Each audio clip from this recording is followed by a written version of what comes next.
All right, good afternoon, everybody. Big thanks to you for joining us here today. I'm your host, Sean Claremont, and I have the utmost pleasure of introducing you all to Mr. Alfonso Cuadra, who is today's guest. Alfonso, much appreciate you taking the time out of your schedule. Really looking forward to your insights, particularly on this topic. How's your day going so far? Beautiful. The sun is shining. Nice 25 degrees out here in Ottawa. So, everything's beautiful. Nice. Yeah, we also got nice weather in Central Alberta, so that's always a benefit on that. Yeah, So. well, for us, it's we're like finally we got a little warm weather. Right on. Awesome.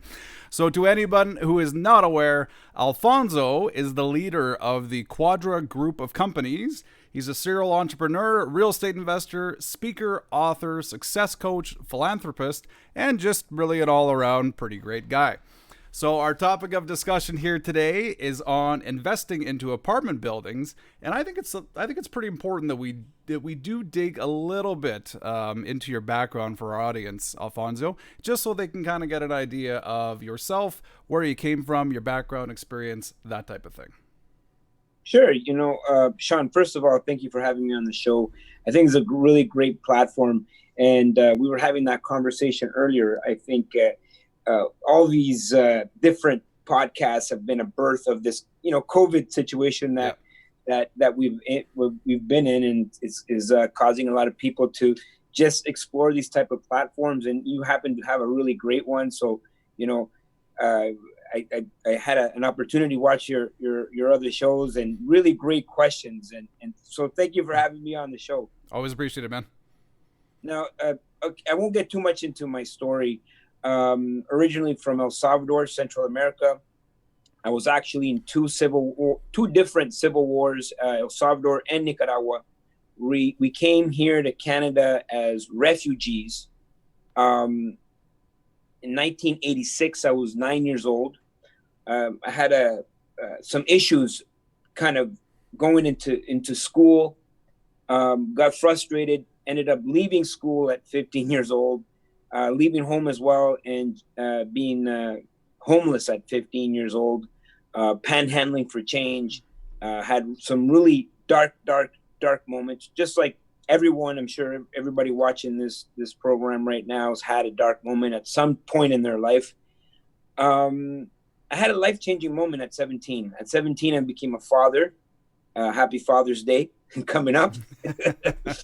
But, it changed my life. At 17, I became a father to this little girl. Her name is Talia. I have two daughters now. One is now turning 25 years old. So you can imagine how long ago that was.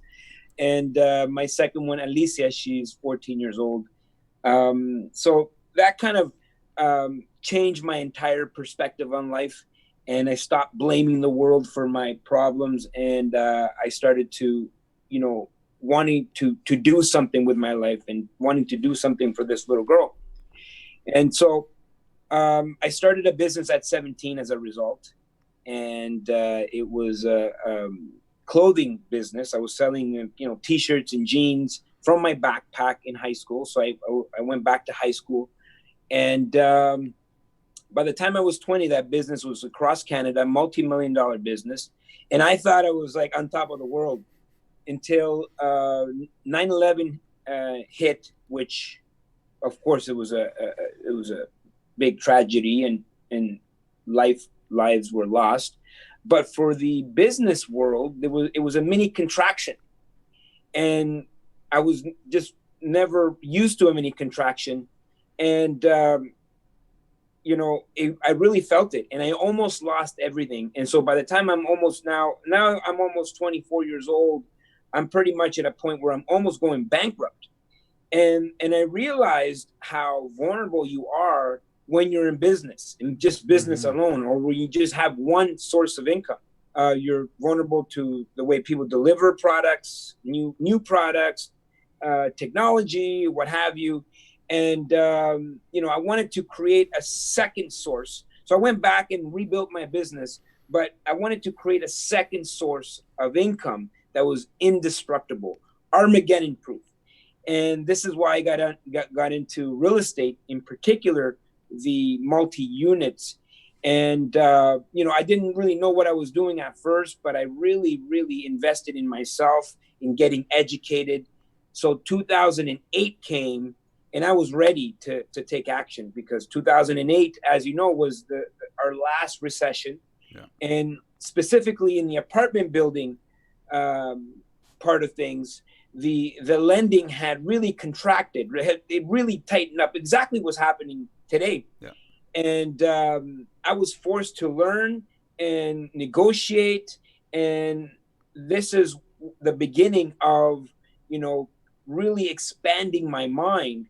And now coming to the present, 2020, I have properties all across Canada. And I know that in my goal, and I don't know, we could talk about this later on, but I have a personal goal. In the next 5 years, I want to get to 75. Sorry, did that cut out? So 75 You're good. Doors, yep. with a 10-year goal, getting to. I love it how people love to call you when you're on something. Yeah. And so I used to say these things, but I didn't really know how I was going to achieve it until COVID hit. And the second COVID hit, I said, whoa, I know exactly how I'm going to get to 7,500 doors. And by the time we're done this particular cycle, I'll have achieved my 7,500 doors. Wow, good for you. There's a couple things that came out of that discussion. I've seen some of your TikTok videos that you do with your daughter, and those things are awesome. Keep doing those. You guys are very, very talented. You know what? I'll tell you something. Yeah. I love business. I love real estate, but I don't take myself too seriously. Yeah. I love to live. I love to laugh. Every morning, I want to laugh at something. I want to read a joke. I want to put on some comedy. I love laughing. I love being silly. Yeah. And so what I noticed, that all the other platforms are just too serious. Yeah. TikTok is the one platform that's allowing people to be themselves, right? Yeah. And I love it.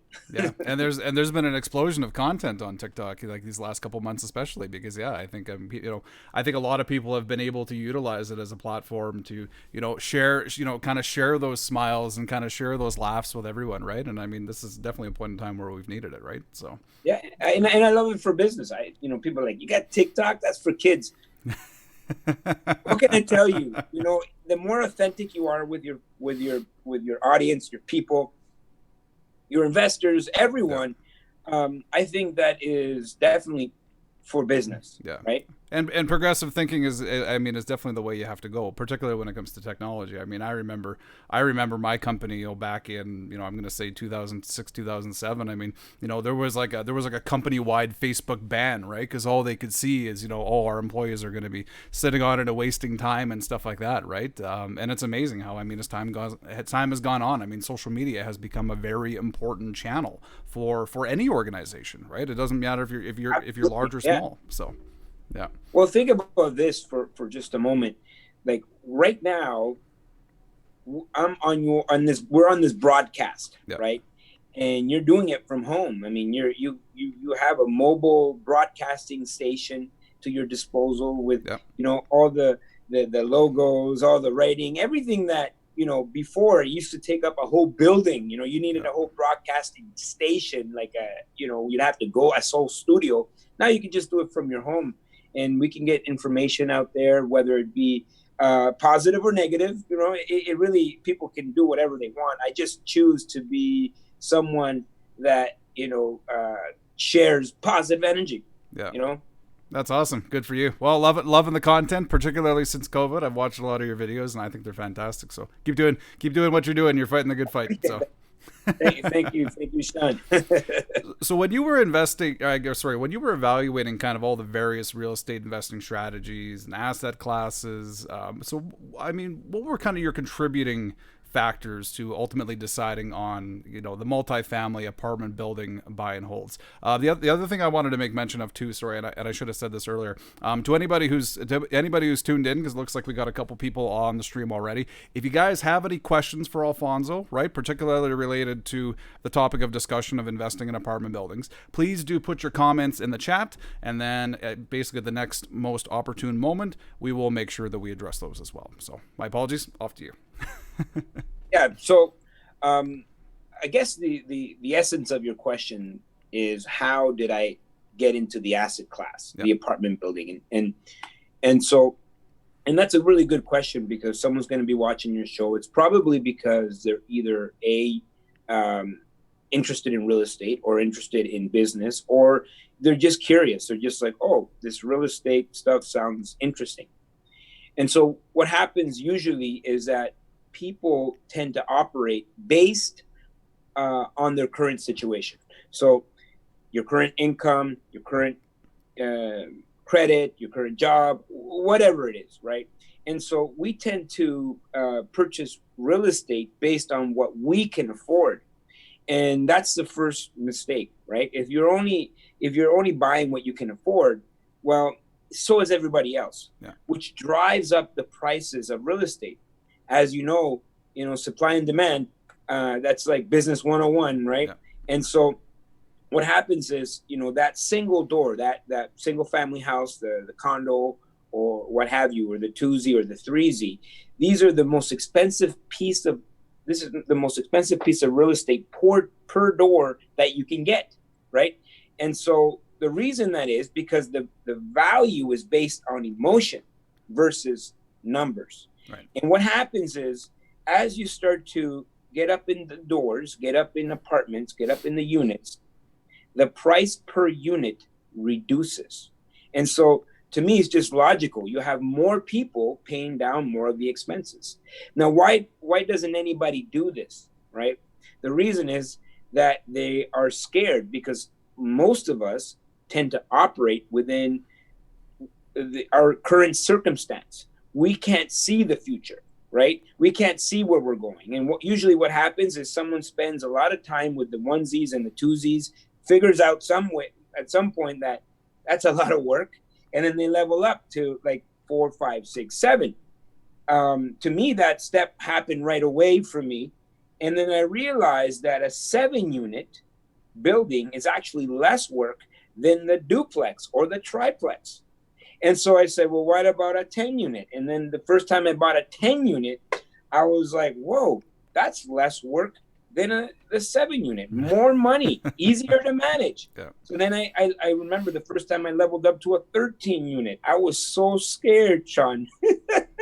And then the first time I went to a 21 and a 36 and a 56. All these things used to scare me, because it's just like, whoa, the size of it scares people, not understanding that the more doors you have, that's the more income, the easier it is to manage, the easier it is to get it financed, because the lenders are now underwriting this deal as a business. Right. They're saying to themselves, can the asset qualify for this loan? Not you, the individual, not you, your debt to income ratio, and how much did you make last year? And so there's huge differences on why I chose the apartment building strategy. Now, coming out of 2008, the money just was tight, and the only mortgages that were kind of available really in 2008 were insured mortgages by CMHC. Yeah. And so I said, that's interesting. But they have a very strict criteria, right? They want purpose built. They don't like commercial that much. And the way they underwrite it, they're very conservative in their numbers. And I said, well, that's interesting. Why is that? I asked a question. You see, if you want to get good answers in life, you got to ask really good questions. So I asked those questions, like, why is your underwriting so strict? Well, because the government of Canada is insuring this mortgage, they want to be absolutely sure that nothing can go wrong. Yeah. And I said, well, why don't I adopt that model for my own business? Yeah, for And sure. so ever since then, the way I look at deals is the same way that as a CMHC underwriter would look at a deal. That's the way I negotiate. That's the way I put my portfolio together. And I would say my go-to is always at some point to go to an insured mortgage product. And so being faced with this situation of COVID, I realized why I was so conservative in the first place, right? Because it's obviously no one can ever say, "Oh, there's going to be a pandemic." No one ever even thought that that would even be an issue for us. Yeah. But we were, in March 15th, I was scared. Oh yeah, yeah. I think you hit a lot of people. Yeah, for sure. It's an Yeah. unknown, right? I mean, are people going to pay their rent? What's going to happen? And so we worked extremely hard. And April 1st came, and we were like, 97, 98% collected. Yeah. And now I realized everything that I did, because I stayed away from the shiny stuff. I stayed away from the hotels. I stayed away from the commercial stuff. I stayed away from the Airbnb. And so, very early on, I decided to make my real estate Armageddon proof. Now, I'm still a risk taker, Sean. When it comes to business, I have 11 companies in all different industries, and I am a risk taker. Yeah. But with my real estate, you need to have something that's Armageddon proof. And that's why I went into that. That's why I went into that asset class, and that's why I chose apartment buildings. Yeah, and that is a fantastic explanation for it. And I've heard this a couple times. I mean, and it's great to see that you've kind of been able to tap into this knowledge, right? Because a lot of people talk about, and again, I mean, financing dependent, right? But a lot of people talk about, say, generating cash or generating profits in, say, like high margin businesses, right? And then effectively funneling those profits over into, like you said, an Armageddon proof business, something like owning apartment buildings, right? So that's your wealth retention. That's kind of your wealth growth type play, right? Like you said, no matter at the end of the day, I mean that's still a great place to be able to park that. Did have a question from Michael Grant. Thanks for joining on the stream, Mike. Thanks for your comment. His question was specifically said, when you say level up to a new property while maintaining the previous. Yeah, so this is a really good question, and okay. So for me, it happened to be that I had to undo all of my mistakes. And my mistakes were really good, still good mistakes, but I just started too small, right? I started with the duplex, the triplex. In my early 20s, I was very big into flipping. So I was flipping a lot of properties. By the time the government is done with you and you're paying all the contractors and, then you start thinking like, whoa, this is a lot of work, right? And so, I had to level up quickly, or else I would have been stuck in just continuing to do what I would say really great business, like the duplexes and triplexes. I would say, yeah, you're all right with that, but you're not gonna create generational wealth like that impacts family, the next 3, 4, 5, 6, 7 generations without leveling up. Right. And so for me, I had to level up. And the second I realized the power in 10 units and 15 units and 20 units, well, I started to liquidate all of the other stuff. So I guess in some regard, you could level up and keep what you have. But once you discover that something is better, why hold on to anything that it doesn't serve you? To that point, for anybody who's looking to start out, and again, I mean, just as a generic point, kind of piece of advice, would you suggest to anybody who's looking to kind of get into, say, like multi-unit developments, to look at the smaller stuff first and kind of work their way up? Or would you say that there's really the same amount or a less amount of work in buying 15 units as compared to 3? I get this question all the time, Sean. Yep. They're like, what should I do? I got 15 grand, I got a 20, like, what should I do? What's my next move? Like, what's the neighborhood? What's Yep. the city? Like, what, everybody wants to know, like, the secret sauce, right? Yep. So I'll give it to you. The very first thing you should do is educate yourself. You need to learn. You need to know how to identify a deal. If you don't even know how to identify and underwrite a deal, no matter what you do, you're going to be in trouble. Yeah. Whether it's buying a duplex, a triplex, or a 10-unit, if you underwrite it wrong, you will be in trouble. You will lose money, right? And so the very first thing I think anybody should do is find out who's the person that's doing what you're trying to do, and get some guidance, some mentorship. Go on YouTube, listen to podcasts like this, but don't just stay there. Invest into yourself, whatever it is. Buy a program, whatever it is. Get educated in learning how to identify what an actual deal really is. And once you get good at identifying what a real deal is, you will find that none of these duplexes, triplexes, and fourplexes qualify within the real deal structure, like cash flow wise, right? Yeah. The more doors, the more cash flow in the deal. Now, to talk about a 26-unit building, that could be overwhelming for a lot of people. I would say start either, if you like anybody, I would say whatever you had in your mind, just level up a little bit, right?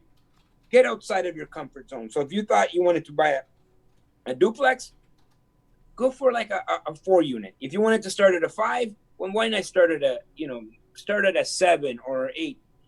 Either way, you're going to learn a lot, and there's many different ways of learning. You can learn by spending the next 5 years fiddling around with duplexes and triplexes until you get to the end of the money or end of the credit, and you figured out that you've done it all wrong, and then you're going to pay the price somewhere. Or just simply seek out the information, find someone that that could guide you through this process. That way you limit the risk, and you now go to what makes sense. Yeah. And that's a great answer. And that really speaks to, very much like the 10x kind of mentality, right? And again, not saying you have to take your number of units and multiply them by 10 or anything like that. Don't want people to think that's my message, right? But very much, taking that next step that's a little bit outside of your comfort zone, right? And kind of pursuing on that. Because I find that's a consistent challenge, that I typically run into people who want to get into real estate investing, right? Very much like you said, right? They want to do the onesie twosies, right? They're not interested in taking the time to invest into themselves or getting the training, getting the education to actually do something a little bit more involved and something a little bit more complicated. So and what happens is, like, if you could sit down and create real concrete goals on your life, and it could be like, I want to end up, this is what I need to have freedom in my life, and everybody has a different number, right? Now you can reverse engineer that and say, okay, this is what I need to do for the next 5 years to accomplish that, right? And so every decision you're going to make should be based on the goals that you're looking for, or achieving those goals. What happens is people get caught up with what they have, and like we talked about it earlier, like they operate within their current situations, their current credit, their current income, and so they tend to buy real estate based on where they are, not where they're going. And so to buy real estate just simply because you can afford it, well, that's not a proper you're not following true real estate fundamentals, right? And so if you stick to the fundamentals of cash flow, learning how to underwrite a property, cash flow, decent cap rates, well, you wouldn't have bought that property to begin with. You're just buying it because you can afford it. And I'm going to tell you, usually whatever it's cheap out there, it's going to cost you. Yeah, that's awesome. Yeah, that's fantastic.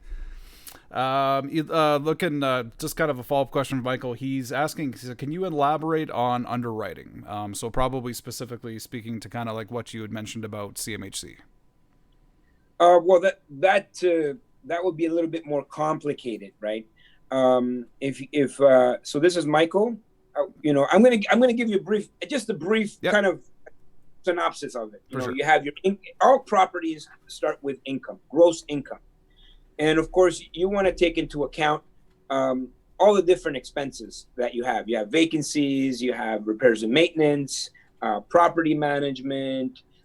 Usually, you can get a lot of this information from the realtor, but I'm going to be honest with you. Not every realtor is going to add repairs and maintenance, vacancies, and property management. So that's part of your job when you underwrite a property. So those are your expenses. Now you have your net operating income. Your net operating income is what what everybody uses to evaluate property. This is another reason that I love apartment buildings, is because everything you do is based on numbers. So you have your gross incomes minus all of your expenses gives you your net operating income. Now we're going to take away the debt service, right? The loan payment. And now you have your cash flow. In a nutshell, that's in underwriting, but of course it's going to be more detailed, and you really have to know what you're doing. I always want to review all of the documents, all of the leases, the expenses.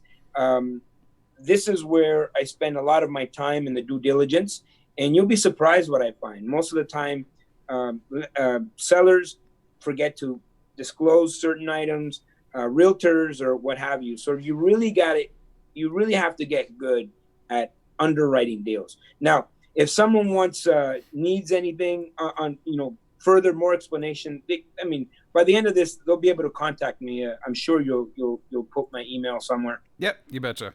Yeah. So kind of walking through the process, and we've talked about some of the metrics and some of the fundamentals that you definitely look at the property, right? And what's going to make it easier for you to get that solid A lender CMHC insured financing at the end of the day. So speaking specifically to on the acquisition side of things, how do you find most of your deals that very much like you described that really meet the criteria that you're looking for? Yeah, so I do this as a business full time, right? Here's the issue with a lot of investors. They do it as a sideline. This is something that I'm going to do my 9 to 5, and then when I get home all tired, I might jump on the MLS, right? So I don't know if you can see behind me. I'm in my office. This is I have a fully functioning office where we have an acquisitions department. We have operations, which is the management side of things. We have administration. We have a boardroom. People can come in here. We have our investors come in here. I meet my investors here all the time, and so they see it's a real operation. And so I've taken it seriously. I've invested in myself. I'm invested into my facility. I've invested into my team, and so it's very hard for people to turn this into a real legitimate business if they're not willing to invest in themselves. Right. And so for me in my business, we're looking for deals on a daily basis. And so why aren't people successful? Well, everybody's too much in a rush. And that's the difference between, I would say anything below 5 units and above 5 units, right? And I'll make that distinction real quickly when you see the amount of inventory and the amount of buyers versus the amount of activity, right? In a market. 5 and up, how many people do you personally know that are looking for 50-unit buildings? Oh, yeah. I mean, under 10 for sure. Yeah. Under 10. Yep. How many people do you personally know that are looking for a duplex, a triplex, or a single family home? Yeah, I'm going to say probably 100. So that's the bulk of the business. And so what people don't realize that once you get into commercial, once you get into apartment buildings, everything slows down. Right. Everything slows down, right? Conversations last longer. The discovery process takes longer. Some of the deals that I just signed papers for a 21-unit building today. It's closing tomorrow, and that property was under contract since last July. Wow. And before that, the first time I looked at that property was the July before that, right? And so there's a process here. And so if everybody's in a rush to get their next property, most likely you're going to overpay, guaranteed. And so what I say, I say this to my students all the time, always have your pipeline full, right? You know, there's things on MLS. If things are being listed on MLS, well, give a call the realtor, have a discovery call, right? See what what are the motivation, what's the motivation behind the seller, and what's the property, when was it listed? You know, I'm going to take my time, and once I put it under contract, I'm going to slow it down even more, right? I want to make sure I do all my due diligence. I'm going to do my inspections, my engineering reports, my phase one environmentals.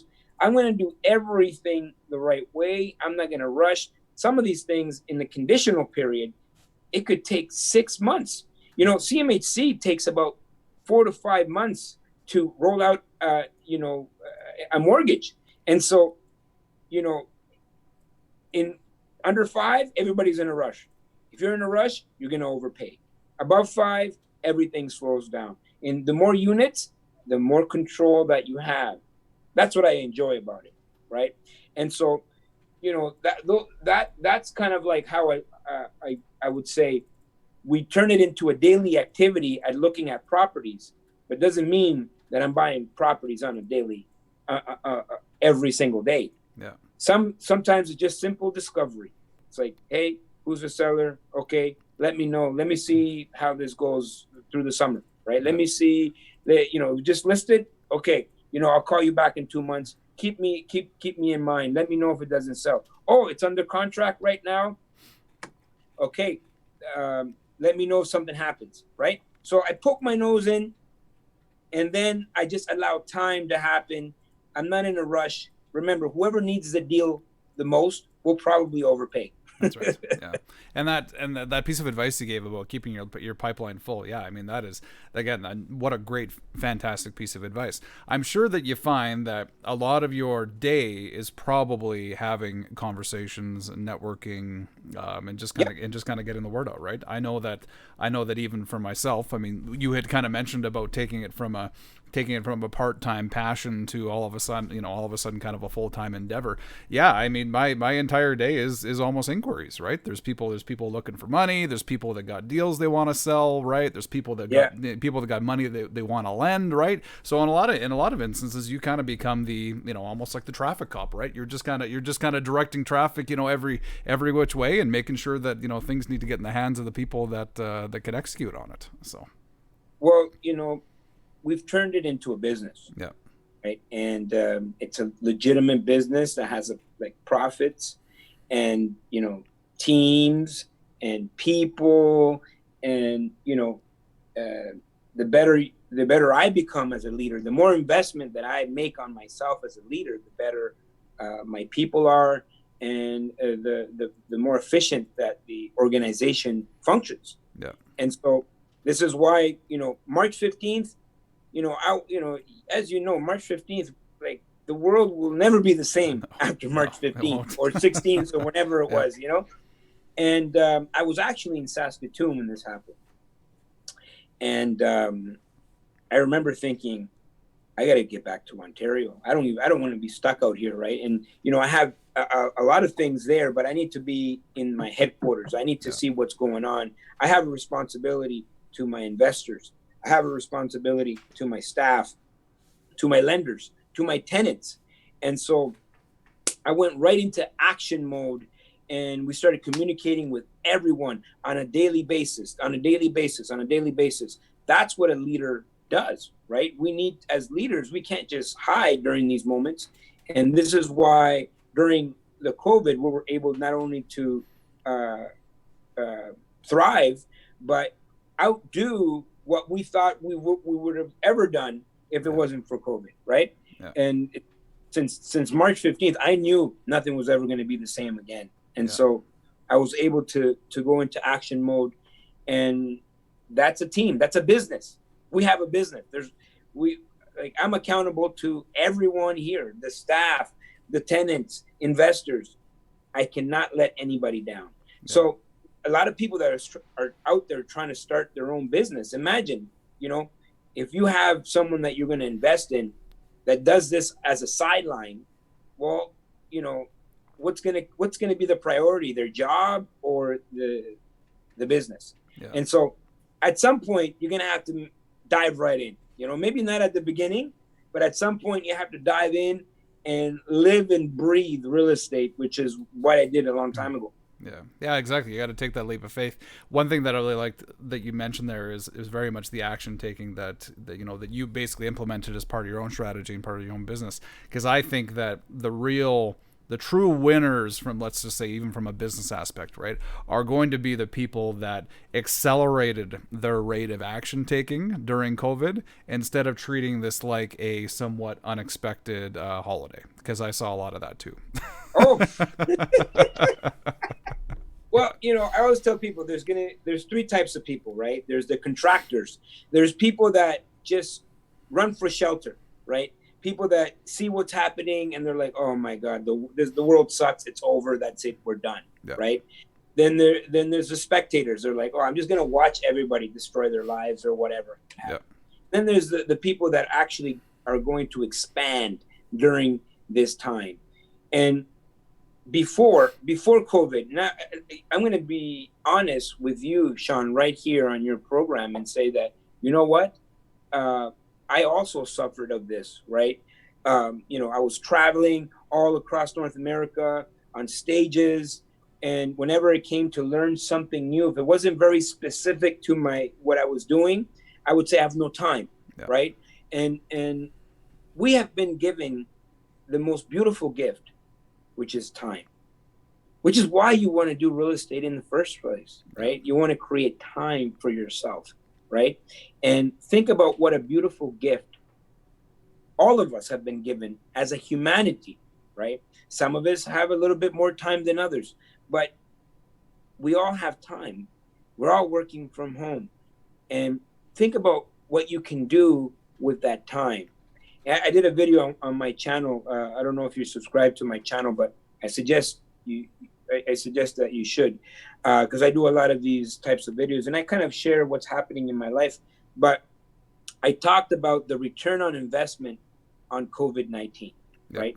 Now, COVID-19 is not going anywhere, but the very least that you could do is at the end of this, you can come out better than you were going into it. Yeah. Yeah. I mean, that is a message, and I mean that's a conversation that I've been having consistently. What I've been finding in a lot of situations is that, yeah, I mean sometimes people just need that helpful push, right? They just need, they need that little bit of inspiration, right? They need that little bit of encouragement that, yeah, don't worry, you can do it, right? Yeah, I mean don't take this period of time, like you said. I mean this has been very much a gift. I mean we all had to make decisions of what we wanted to do these past couple months, and again, I mean some people utilize their time very well, and others people, well, whatever. I guess that's They watch Netflix. yeah, exactly, right. So I hear apparently Tiger King has been a big thing these last couple of months. I can't tell you too much about it. So perfect. So kind of go ahead. No, go ahead. Yeah. So kind of moving through the process, right? So you find a great deal, and I think this is where people a lot of times really get hung up in the process, right? So even from my own experience, right, and this is going to be, I'm going to say probably 4 or 5 years ago, right? I mean, I think I had 2 rental properties that I owned, right? Single family homes type thing. Yeah, for sure. And there was an apartment deal that kind of came around, right? So when I saw the one in Red Deer. Yeah. Actually, yeah, just one in Red Deer, right? And I remember looking at it, and and I'm like, oh yeah, this looks good, this looks great, and everything else, right? I think it probably had a price tag of, I don't know, maybe it was like 1.5 million or kind of something at the time, right? But I could not, for the life of me, actually. How many doors? That one I think was probably about 12 doors. I'm gonna say. So you have it's about 125 a door. Yep. Yeah. 125. Which wouldn't necessarily be. I mean, that would be. I would kind of say fairly average for the area, right? And again, I mean, I don't know if this thing was necessarily a deal any way, shape, or form, right? It was just kind of something I was looking at, right? And the one thing that I found going through that process is, I mean, I had not a great level of guidance or even education, again, on exactly how I'm going to make this purchase at the end of the day, right? I had words getting thrown around at me like vendor take back, seller financing, oh, don't worry, all we need to do is incorporate a company and you can get an offering memorandum in the go, or there's these, private issuer exemptions and all this other kind of stuff. So a lot of things getting thrown at me, but not really a whole lot of solutions, right? So in your own business and in your own world, I guess where did you find that particularly you had to start on, say, like a deal structure method, and how does that look in your business today? Do you just still deal in a lot of creative financing strategies, or do you find your business is kind of more at the point where you can operate, say, kind of more in a traditional manner, or maybe that's the preferred method of doing it? I am creative by nature, right? My mind just figured things out, Yep. right? And I've always been that way ever since I negotiated my first deal. My first deal was a really tough negotiation, really tough, and it was a really tough competitor as well. It was my mom. Oh. So my mom had a really strict bedtime of 8 o'clock, and and when we moved to Canada, in the summertime here, at 8 o'clock, there's still sun outside, Yeah. right? And I was like, Mom, what are you talking about? Bedtime. Look outside. It's sunny, right? And so that whole summer, I worked on my mom, and I finally won. It was extended to 9 p.m. And so, that was my first negotiations. Yep. And I learned a lot about that. Number one, never give up. Never give up, right? And if you watch kids, they're the most amazing negotiators. Yeah. Here's the truth. If you have a seller and you have a buyer, and this person truly wants to sell, and this person truly wants to buy, there shouldn't be anything getting in the way from these two people coming to an agreement, a sale, right? What happens is this person gets into their head and this person gets into their head, and then nothing happens. But if someone really wants to buy and someone really wants to sell, there's ways of making the deal happen no matter what. And that's the types of deals that I love. I love entering into negotiations, spending my time during that discovery process where I get to find out everything about the seller. What are they going to do with the money? Before I start going into vendor takebacks, before I start going into, agreements for sale or any type of strategy, I'm going to sound like an idiot if I don't find out about the seller on whether or not the seller is in a position to take on any of these creative strategies. Right. And so usually what happens is somebody reads something in a book, or they go to a seminar, or they hear about something on YouTube or whatever, and then they go out and try to do a VTB in the marketplace, and the marketplace says, get out of here. You know what I mean? You don't know what you're talking about. And then that person says this stuff doesn't work. Yeah. You see, there's an opportune moment to offer a vendor take back, or an agreement for sale, or a different type of structure that is unconventional, that people haven't heard or seen before. Yeah. The first thing you need to know is whether or not the seller is motivated, and whether or not the seller is in a position to do such a thing, right? So you said something very important, a vendor take back. So a vendor take back is very simple. It's a very simple strategy. This is when the seller helps out the buyer by providing the funds that they already have in the property. They already have to have in the property, and leaving those funds behind to help you purchase the property. For example, $100,000 property, you need $20,000 down. The seller has $20,000 in equity, and the seller decides to help you out with a vendor take back of $20,000 that will be registered back onto the property as a secondary lien. Yeah. What does this mean? It means that you probably get your original source of funding from another institution, $80,000, and then the seller helps you out with the $20,000 that you need in order to close the deal, making the deal essentially 100% financed. Now, I wouldn't even know to approach the seller about this type of strategy if I didn't first find out, number one, how much equity does the seller have in the property? Number two, what's he plan to do with that equity?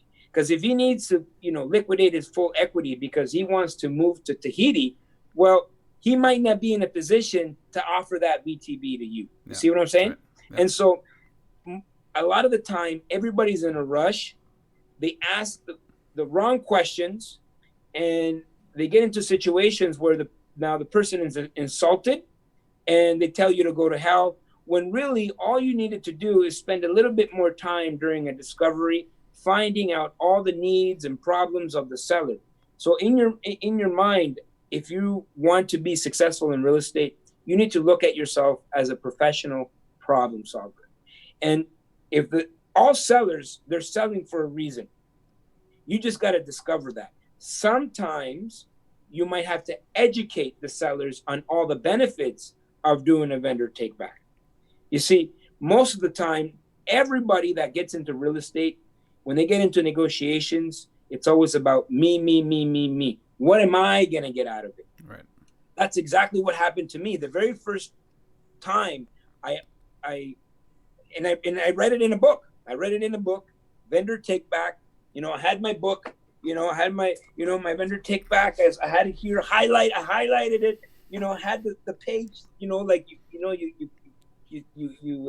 fold the corner there to make sure you don't forget it. I was literally holding it with me when I met the realtor, and I said, I would like to do, hold on a second, I would like to do a vendor take back, please. Like I'm ordering at a restaurant, and the realtor said, he's not going to accept that. No. I said, yes, he will. He's like, no, you don't think he's going to accept that? Well, I told him, you have a legal obligation to present my offer. It says so right here in this book, right? And so they told me to go to hell, right? At the end of the day, until I learned that there's a proper time when everything gets unfolded. And when you unfold something, there has to be education there, because guess what? The realtor might need some education. It's like that 17-year-old kid, trying to get to third base on the first date, right? You're too much in a rush. Like, you got to take your time. What about romance, right? And so this is exactly what real estate is. It's relationship based. It's problem solving. It's about you getting the right education. First of all, before you could ever, put together some of these deals, you have to be educated. You have to have that intellectual currency. And the more intellectual currency you have, the less actual currency you'll need. Yeah. And again, I mean, that is something that I've seen time and time again, where you have somebody who has read something in a book, right? They have no, say, practical understanding of how exactly to implement it or how to execute it or even how it's going to play into that. I mean, and again, that can be extremely frustrating for everyone involved, right? Yeah. Particularly, like you said, when it's really just, the seller and the buyer that are trying to ultimately get together and to get this thing done. So, yeah, if there's a seller and there's a true buyer, there's no reason why there can't be a deal. And I've done deals 100% vendor takebacks.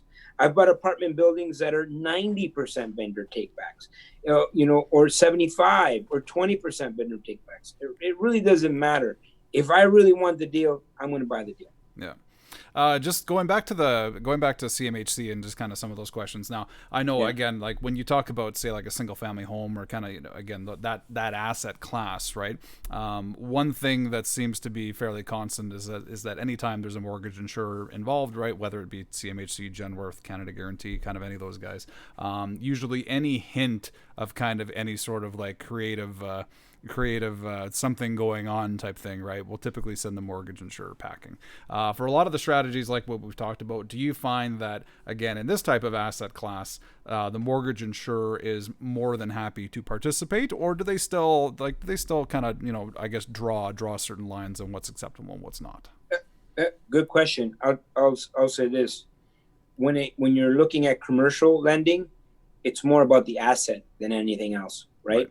So they're looking at the asset, and if I've bought properties that are insured with CMHC with 4 mortgages, right? All they need to know is, can the property support all of these mortgages? If it cannot, then they probably will say no. We're not gonna approve it, right? And I think it's great. I mean, it just keeps people from being over leveraged. But because they're always going to come in with a lower valuation, so it's normal that you would have other secondary forms of financing, and they're going to be okay with that as long as the property can support it. And what do I mean by that? After all expenses are paid, can the property service all of the debt? If you have vendor takebacks, 3rd mortgages, 4th mortgages, it doesn't really matter. But can the property service all of the debt and still have cash flow at the end? Yeah.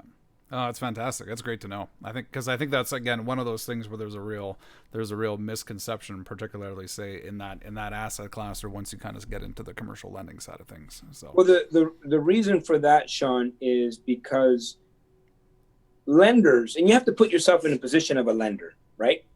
If I'm going to lend my money to you, what if something happens to you? What's going to happen to me? They don't want to own single family homes. Yeah. It's a bad investment, right? Why would they want to do it? And so this is why all the onus is on you, right? The buyer, because it's a bad investment, and they're lending you money it's only if you really, really want it. It's like a really nice car. That's a luxury, right? They'll finance you as long as you can afford it. And so that's the difference between the commercial side of things and the single families, the duplexes, the triplexes, the residential type of lending, where it's very much dependent on your ability to, your income, your debt to income ratio, your credit, your everything. And this is why they don't want you to, have 2 mortgages or 3 mortgages. It doesn't really matter, because at the end of the day, they're on the hook. Yeah. And if something happens and you don't have any equity, no skin in the game, you can just walk away from this, right? And now they're left behind holding the bag, right? Versus a multi-unit, that if you bought a multi-unit and I'm the lender and you walk away, well, I still have 36 other rents to collect that I know that the property can at least sustain. The bank is not going to lose any money, and they can take their time to sell it to somebody else, not having to lose money. Yeah, the property stands on its own, right? It makes sense as an investment on the basis of the numbers, right? Like very much like you had said. So that's fantastic. So we talked a little bit about the importance of getting proper education, potentially getting some coaching or something like that going into it. So vendor takebacks aside, somebody who's looking to get into their first deal, let's just kind of assume in this situation that they've gotten a little bit of education and they've gone on the market, they find a deal that kind of makes good sense as a strategy. VTBs aside, what would your advice be to somebody that ultimately wants to get this thing under contract and get it purchased at the end of the day? Okay, so someone has already gone through the path of learning how to underwrite the deal. So you betcha. You can assume it's a really good deal. Yep, you got her. Yep. Right. So now once you identify a really good deal, and this is your time where the negotiations begin, right? And so you would underwrite the deal, and then you would see what is the proper offer that you could present that, match your underwriting, meaning is there cash flow, all the requirements that you need as an investor, right? And so you put the deal under contract, you set, it's going to be a conditional deal, right? It's going to be conditional And by the way, depending on the type of financing that you're going to get, right? So CMHC takes a really long time. And so what I usually do, I figure out how to buy it any way possible. Yeah. And then I take my time afterwards getting the property ready to, for it to be approved by CMHC.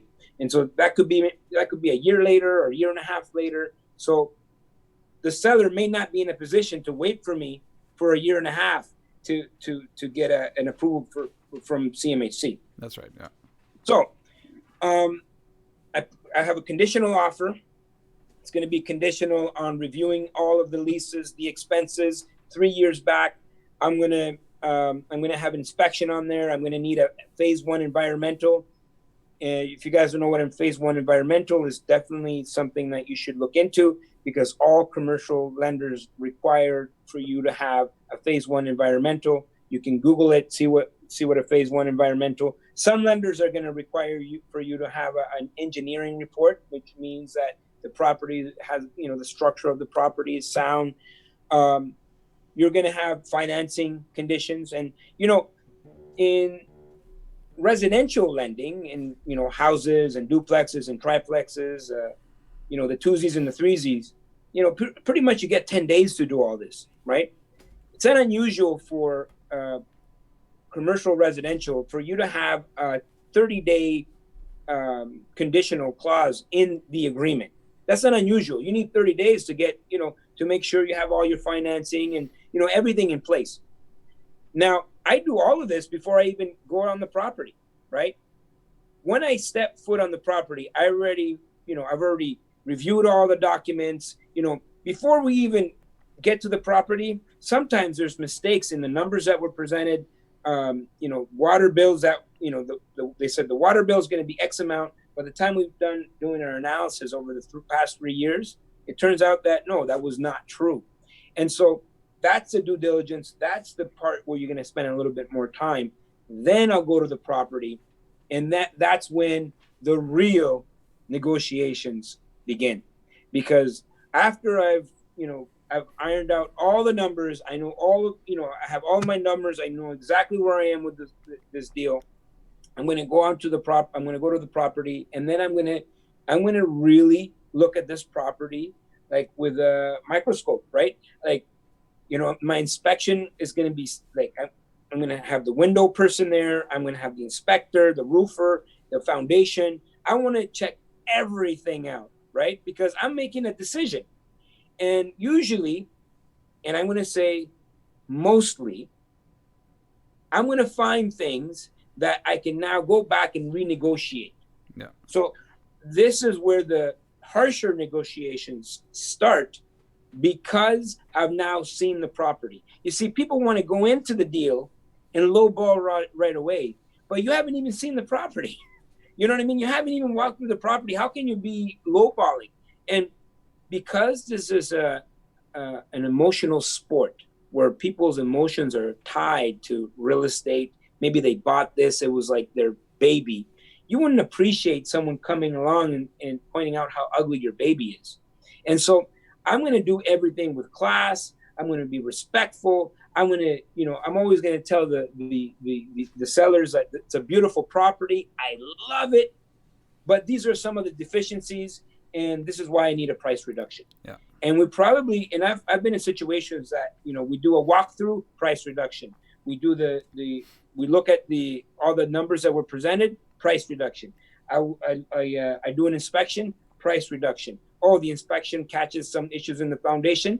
Let's get a foundation person here, and price reduction. And so by the time we're done, we're looking at 3 to 4 months now, and now we're ready to buy the property. Yeah, like you said, quite the process, right? Very involved. Yes, sir. Yes, sir. This is why everybody needs education. Yeah. Right? You're not going to try to wing it on your first time. And I'm sure you had a mentor, coach. I've had mentor, coach. You know what I mean? And I continue to mentor and coach my students through these types of deals. Yeah, for Right sure. now, there's someone texting me. I have a student right now texting me. He's got a deal under contract. So Well, hopefully it, hopefully he's watching the stream too and learning something. So there you go. There you go. so on Maybe on that's the operating side of things, let's again kind of keep moving down the path, and let's assume you've got it up and running, like you said. I mean, you like to get into a situation where you can get some sort of financing in place so that you can get the property like in your company up and operating, right? The performers are starting, right? You're basically seeing the history, right? You're starting to prove out the numbers, that type of thing, yeah. with hopes of putting much better financing on it down the line, type thing. What have you specifically learned about, or I guess what are some things that really kind of stick out to you as probably the most important lessons on the operating side of things?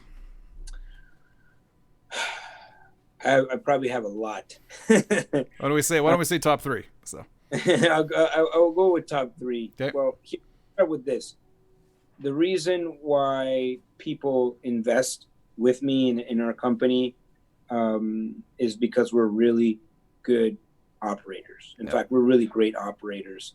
And we have a system in place, people, teams, and this is the first thing I'll tell people. You have to create systems. You cannot go into it, being disorganized, paperwork in shoeboxes. Like, this is no way to operate a business. Even if you have a small business, right? You will never grow into a big business because you're operating as a small business. At the very beginning, I needed to establish where was I going, right?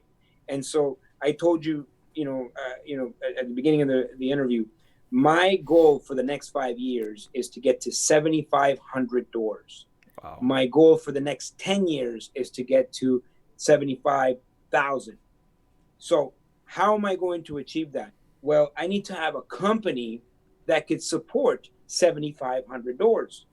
I'm not going to wait till I get there to then build the infrastructure. I'm building the infrastructure right now in order to be able to, to support 7,500 doors. And then when I get there, I'm going to build the infrastructure to be able to support 75,000. Going back to the little guy starting out, well, whatever your goal is, I mean, you don't have to have a goal of 7,500 doors to be successful, but what is your goal? You should have goals. And whatever your goals is, double it, because they're probably small goals and you were probably operating within what you thought you were capable of. As you know, we are capable of anything. We're limitless. It's only our own minds that kind of, keep us, contracting. And you can't expand and contract at the same time. And so what is that goal? Is it 20 units? Is it 30? Is it 40? Whatever it is, choose a number. And now think about it. Does someone that owns 40 units or 50 units, do they operate out of a shoebox? No, they don't. So, you have to look for systems. There's lots of great systems online that can help you manage the deal. Hire people.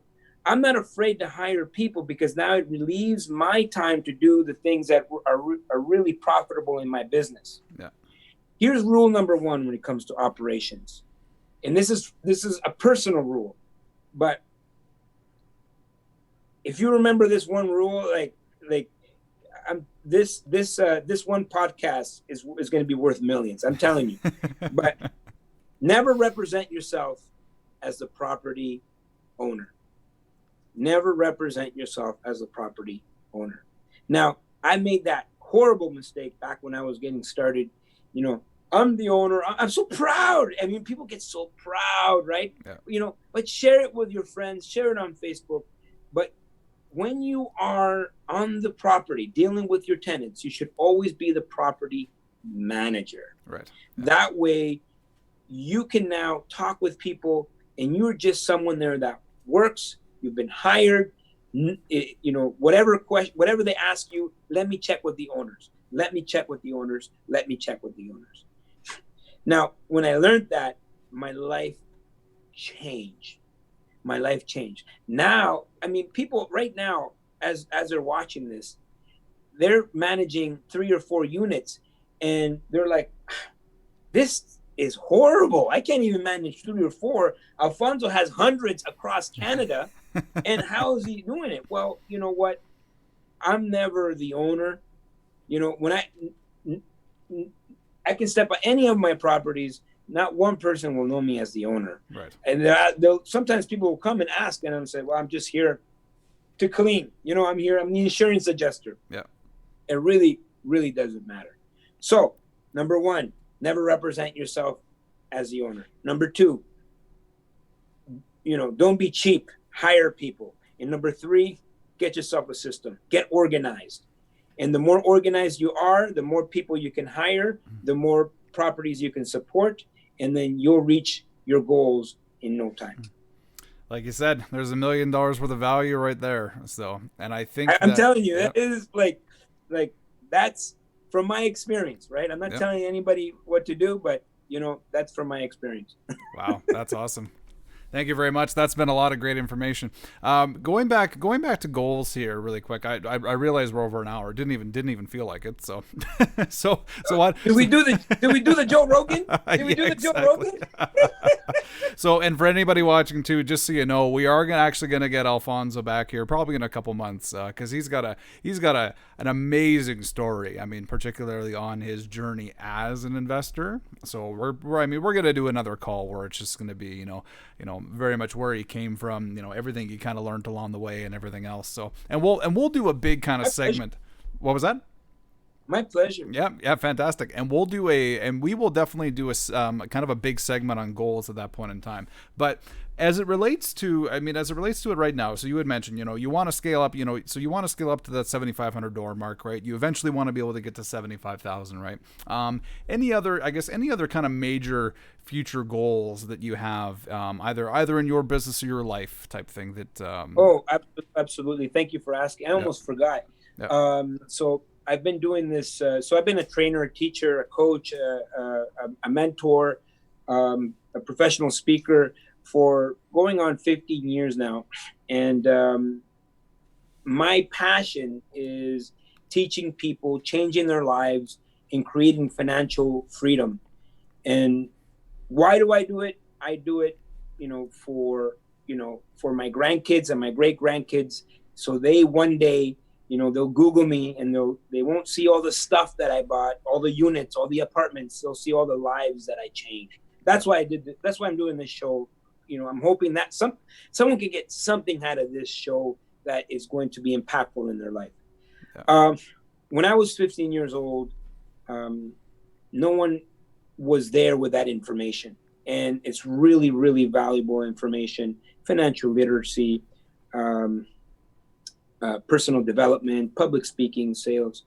So a long time ago, I started speaking in high schools, and I wanted to inspire younger people to, either get in business or just have a different perspective of where they can go and what they can achieve. And so I went with the school and I said, man, 1 hour is just not enough. I mean, we've been talking for an hour. We haven't doesn't feel like it at all. Yeah, we haven't even started, right? I mean, like we can go on and on because there's just so much to teach and transfer. That's what a true mentor is it's like, I want to transfer what I know, transfer experience. And there's such a lack in that in the school system right now. And the problem is, even if there was reform and there was financial education, financial literacy, you can't have someone that's financially illiterate teaching financial literacy. Yeah, it just doesn't work. And so I had this amazing proposal and I said, I need the young people for a day. Give me a day. And throughout this day, we're going to go through business strategies, marketing, sales. Imagine if you learned how to sell at 16 years old. Oh, where would you be today? I would have had a lot more dates, I can tell you that much. So. And so from selling, we go through public speaking, work ethic, and financial literacy, mortgages, credit, all that stuff in a day. And so, I mean, it's pretty jam-packed. And so the school board said, no, Alfonso, this looks like it's a little bit too heavy for our kids. And they just won't get it. They won't understand. And so I could do two things. Either I could just sit there and complain or do nothing, or do something, right? And that's what I chose to do. I started a foundation. It's called the Quadra Youth Foundation. I would appreciate it very much if everybody that's listening to this just goes on Facebook and simply likes the page, goes on Instagram, Quadra Youth Foundation. You can go check us out on online. And basically what we're doing is we are teaching young people all of these skill sets that we just talked about: public speaking, business, marketing, work ethic, real estate, credit, mortgages. When I was in grade 5, I asked a really important question to one of my teachers. I said, "What's a mortgage?"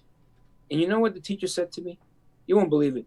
The teacher said, "A mortgage is something you get when you're older." What kind of answer is that?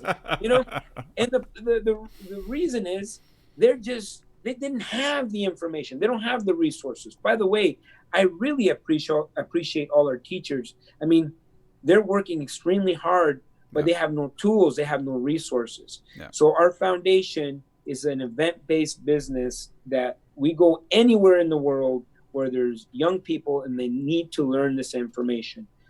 Because of COVID, we are not doing any events this year, but we're going to do them all online. And we have actually something planned for the end of July. So what I'm looking for is for leaders, community leaders, to help me expose this information to younger people, meaning making sure that they sign up for the workshop online and that they're there, that they show up. Once they show up, they're going to love it. Trust me. But that's what I'm looking for. So if anybody wants to participate and help me out, they can send me an email, info@alfonsocuadra.com. But at the very least, if they can just support the movement, go to our Facebook and just like the page, Quadra Youth Foundation. Like the page on Instagram, Twitter, LinkedIn, wherever you can find us. Support the mission.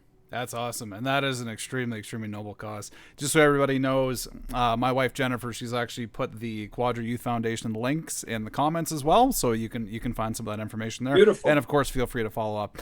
So I have a 5-year-old daughter, and I can tell you that I've been instilling financial literacy into her wherever I can. I'm actually very proud of her math skills at 5 years Beautiful. old, that kind of thing. Right. So yeah, I mean, that's something that I would love even for her to check out, kind of thing. Right. Because I mean, if there's one thing that I found in my life is, again, I mean, financial literacy, financial knowledge is never going to do anyone any wrong, right? I mean, as to whatever extent you decide that you're going to apply it in your life is fine, right? But not knowing can cause a lot of damage as compared to, say, knowing it. And you know what? Maybe you decide to take kind of a fairly minor, mediocre kind of approach in how you're going to implement it. Yeah. But yeah, I mean, very, very, very important knowledge to know. So, Alfonso, this has been fantastic. I want to thank you again for taking the time. I'm pretty sure that everybody who's tuned in has gotten a lot of value out of this thing. We covered off a lot of topics. We definitely want to do a follow-up because I definitely want to get you back so we can kind of dig into some of these things a little bit more. So again, we're an hour and 15 minutes. Yeah, we're an hour and 15. You officially broke the record. So Joe Rogan did. Yeah, exactly. So again, Alfonso Cuadra, his link is actually right down there in the ticker, somewhere down there, alfonsocuadra.ca. This has been the Expert Series, episode number 5. You guys can find Alfonso right on Facebook there. So he's got both a personal page as well as a business page. His business page is at Alfonso Cuadra 13. On Instagram at Alfonso Cuadra. And do you want them to reach out to you via email too? They got any questions, Alfonso? Yeah, any questions whatsoever. If someone's interested in leveling up.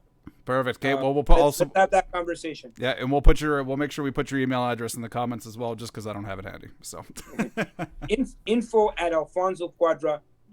info@alfonsocuadra.com. Perfect. Well, this has again been fantastic, my friend. Thank you very much. This has been a wealth of knowledge, and I'm sure anybody who watches this, whether they're watching it live or whether they're going to be watching the replay, is going to get a ton of value out of this.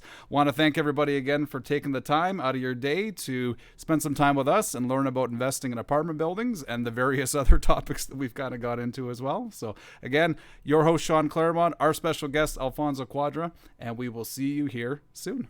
Thanks a lot, Alfonso. Yes, sir. Take care, buddy.